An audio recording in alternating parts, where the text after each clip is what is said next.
ছাত্র সমন্বয়কদের প্রতিশ্রুতি দেওয়া নতুন রাজনৈতিক বন্দোবস্তের নতুন বাংলাদেশে সম্ভবত আমরা পৌঁছেই গেছি, অনেকখানি বাস্তবায়নও হয়ে গেছে।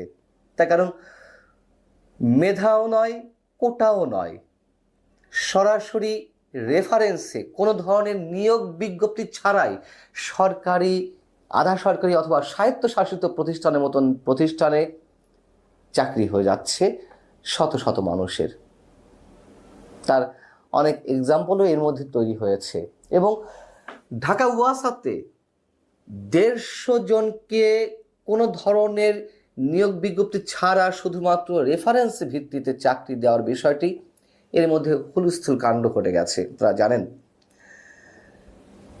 এর আগে আমরা কি দেখেছি, স্কুলে কোটা চালু করা হবে, জুলাই আগস্ট আন্দোলনে যারা আহত হয়েছেন, নিহত হয়েছেন তাদের পরিবারের সদস্যদের জন্য, মুক্তিযুদ্ধ সন্তানদের জন্য যে 5% কোটা আছে বা পোষ্য কোটা আছে তার সঙ্গে এটা মিলিয়ে দেওয়া হবে।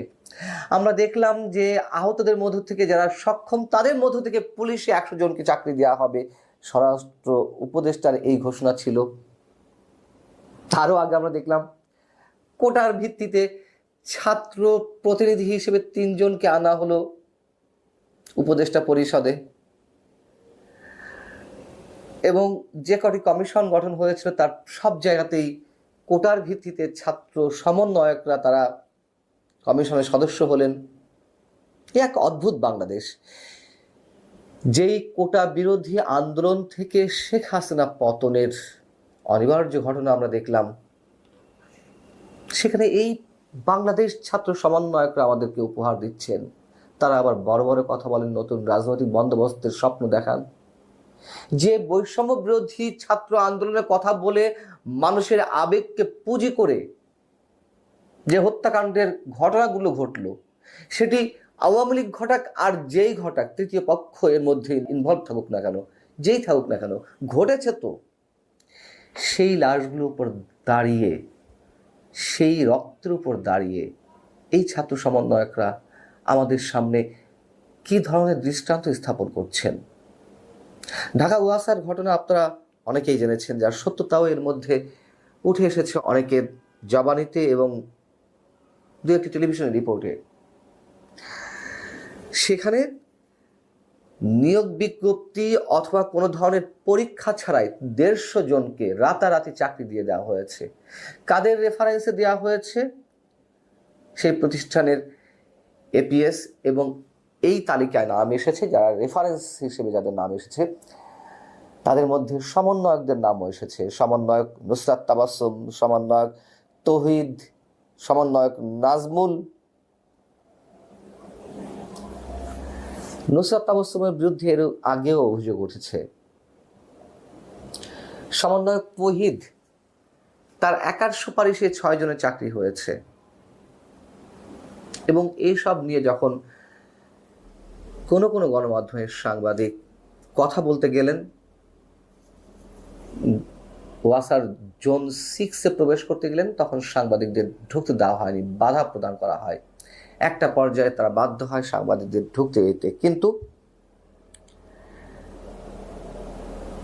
এই প্রতিষ্ঠানের সচিব, ওয়াসার সচিব মশিউর রহমান, তিনি কিন্তু অস্বীকার করেননি যে এই ধরনের ঘটনা ঘটেছে। তিনি বলছেন যে আমার স্বাক্ষর করা আছে, যাদেরকে নিয়োগ দেওয়া হয়েছে সেই তালিকায় আমার স্বাক্ষর, কিন্তু যা করার এমডি করেছেন, এমডির তালিকা পাঠিয়েছেন, আমি স্বাক্ষর করেছি, এই বলে তিনি বেঁচে যাওয়ার চেষ্টা করেছেন। এবং আরও কিছু প্রশ্ন করতে গেলে ওই সচিব সহ আরও অনেকেই ক্ষিপ্ত হয়ে ওঠেন, ক্ষুব্ধ হয়ে ওঠেন ওই সাংবাদিকদের উপরে। এমডিকে যখন ফোন দেওয়া হলো, এমডি ফোন ধরেননি। সমন্বয়কদের কারো কারো বক্তব্য নেওয়ার চেষ্টা করা হয়েছে, যেমন সমন্বয়ক তৌহিদ, তিনি অস্বীকার করেছেন। খুবই স্বাভাবিক, অস্বীকার করারই কথা। কিন্তু সমন্বয়কদের কথা বলতেই চাকরি প্রাপ্ত যারা, তারা তো কেউ কথাই বলেননি।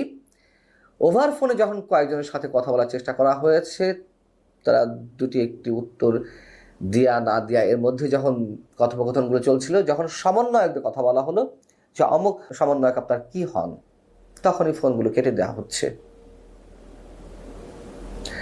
সবচেয়ে বড় কথা, নিয়োগ তো হয়েছে কোনো ধরনের বিজ্ঞপ্তি কিংবা পরীক্ষা ছাড়াই।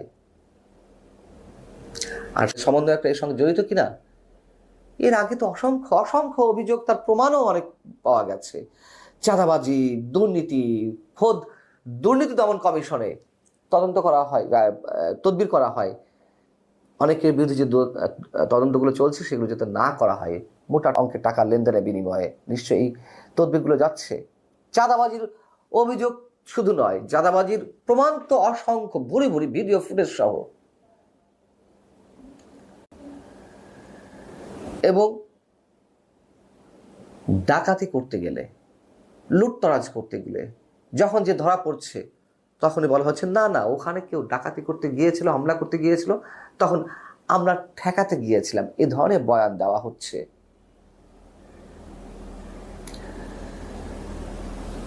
এখনো এই সমন্বয়করা বড় বড় কথা শোনান আমাদেরকে।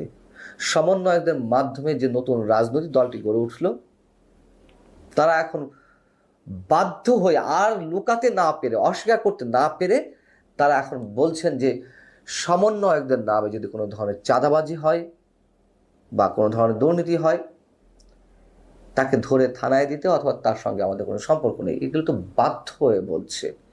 এই যে নুসরাত তাবাসসুম, অন্যতম শীর্ষ ছাত্র সমন্বয়ক, এখন তাকে কি করা হবে? যদি অভিযোগগুলো সত্য প্রমাণিত হয়, কথা দিতে পারবে ছাত্র সমন্বয়করা বা জাতীয় নাগরিক পার্টির নেতৃত্বে যারা আছে, তারা ওপেন বলতে পারবে হ্যাঁ যে তাবাসসুম যদি জড়িত হয়ে থাকে তার বিরুদ্ধে ব্যবস্থা নেওয়া হবে? হয়তো কথা কথা বলবে, অনেক ধরনের শক্ত প্রমাণ আসলেও আস্তে করে তারা চেপে যাবে। তারপরে এরকম অনেক ঘটনা আমরা এর মধ্যে দেখেছি। অনেক রক্ত, অনেক প্রাণের মধ্য দিয়ে শেখ হাসিনা সরকারের পতন ঘটেছে। ম্যাটিকুলাস ডিজাইনের কথা বলা হচ্ছে, আমাদেরকে এখন সেগুলো বিশ্বাস করতে হচ্ছে। এবং চারিদিক থেকে স্লোগান তো উঠছে, সমন্বয়ক হটাও, দেশ বাঁচাও।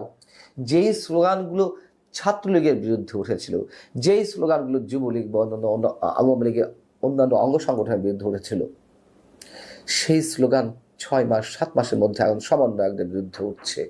অনেকে তো বলছেন 15.5 বছরে আওয়ামী লীগ যে যা না করেছে তার চেয়ে বেশি এই 7 মাসে হয়ে উঠেছে। আমরা কি সেগুলো একেবারে অস্বীকার করতে পারবো? রাজা আসে রাজা যায়, দিন বদলায় না।